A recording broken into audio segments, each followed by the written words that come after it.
TMNT Shredder's Revenge has done very well in reviving a sense of nostalgia and meets audience expectations of a beat-em-up title by providing a good gameplay.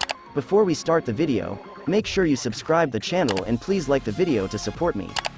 Teenage Mutant Ninja Turtles is undoubtedly one of the most nostalgic animations of our many childhoods. The creators of this work are so virtuosic in designing the main and minor characters of this series that it is almost impossible for a person to see and fall in love with one part of this work in their adolescence. 4 turtles whose only distinction is their weapon and blindfold color, but each of them see a different world than its brothers. Raphael and his fury, Michelangelo and his wit, Leonardo and his charisma, Donatello and his genius, and Master Splinter, who, in his coolness and wisdom, have always stood behind these 4 young turtles and supported them.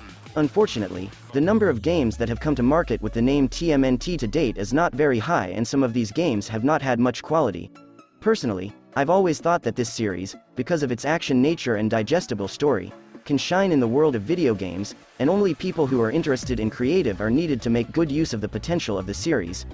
After several times experiencing TMNT Shredder's Revenge, I concluded that the game is probably the best game made under the name TMNT to date.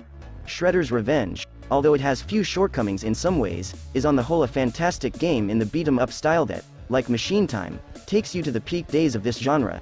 If you enjoy games like Streets of Rage, the new TMNT game is made for you. As the name of the game is known, the story of the game is about Shredder and his gang who have returned for revenge. As always, these 4 turtles are our story that must, with the help of Master Splinter, stop the chaos and bring peace and tranquility back to the city. Of course, April and Casey Jones are also in the game, helping turtles accomplish their mission. As you know, the story doesn't play a very important role in beat-em-up and gameplay-centric games like this game, and it's only narrated to justify the gameplay. So one should not expect a complex and classy story of the game.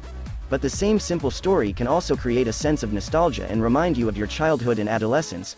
But let's look at the gameplay that is the core and the biggest strength of the game. The game consists of 2 campaign modes and arcade. The campaign section, as its name implies, has an exponential trend, and at each stage there are items and powers that you can collect and use. Arcade section is a little different, and you have to finish the game at once and in a meeting. There's no such thing as saving and returning to the game in this mode, and it's a little more challenging than the campaign section. Of course, all the playable characters in this mode are at their strongest, and from the very beginning of the game you can use all their special moves. There are 7 playable characters in Shredder's Revenge, which include 4 Ninja Turtles, Master Splinter, April and Casey Jones. Of course, to play with Casey Jones you have to finish the game once, but the other 6 characters are available from the start. One of the most important things to observe in beat-em-up games is the variety of playable characters, and I have to say TMNT Shredder's Revenge has done great in this regard. It is true that the generality of the movements of all 7 characters is largely similar to each other, but each of them has a characteristic that the other does not have, and this makes you encourage you to finish the game once with each of these characters. Michelangelo, for example, has a higher speed than his brothers, and Raphael is stronger than the others. These attributes are determined by the weapons and behavior patterns of these characters, which makes perfect sense. In addition, the endgame is slightly different from each of these characters, which also increases the value of repeating the game. The interesting thing is that playing in the co-op section supports up to 6 people simultaneously, which means you can finish this nostalgia game with your friends and have twice as much fun. Of course, the game becomes dramatically more comfortable in this case, and there are almost no specific challenges left. It seems that the creators have not taken into account that as the number of players increases, the movements of enemies should also become more complicated and their numbers increase. Either way, playing with other people will allow you to run some combos in group and leave behind the challenges that exist in the game more easily. In each stage, there are 3 items, collectible, and 3 challenges. The existence of these in the game has made this work different from rival titles, such as Streets of Rage 4.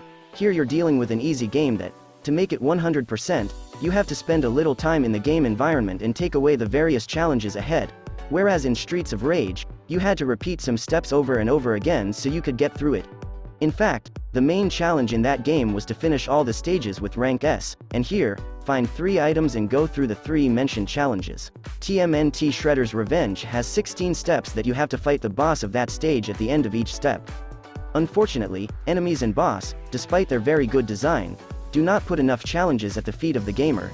In fact, if you start the game with higher degrees of hardness, you won't feel any challenges, and if you're a professional beat-em-up gamer, you're unlikely to die more than once or twice in the whole game. However, in this style, degree of hardness is a key factor in gameplay, and in similar games such as Streets of Rage, a degree of adversity can change your entire strategy for finishing a stage. The next thing that can be objected to is the over-the-top shortness of the game.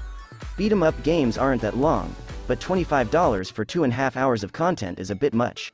Now, if you experience the game with your friends in a co-op way, this time can be reduced to up to 1.5 hours, which is really low. Finding collectibles and getting behind existing challenges are also not so hard to have to repeat the game several times. Therefore, it can be concluded that the game needs more content, which unfortunately this content has not been provided. Aside from the shortness and simplicity of the game, TMNT Shredder's Revenge with a fascinating gameplay can throw you into the nostalgic world of childhood for a short time and bring back your good memories. Also, the stage design and visual effects of the game are remarkable and help instill a sense of nostalgia. Selected music pieces can also convey enough excitement to the gamer and make the action space of the game look more tense. All in all, TMNT Shredder's Revenge is a well-crafted game that I offer everyone the experience of, but if you feel the price of the game doesn't match the amount of content it offers, you can wait a little while to get it when it's discounted. Of course, if you're using Game Pass, don't hesitate to play this nostalgic game for a moment.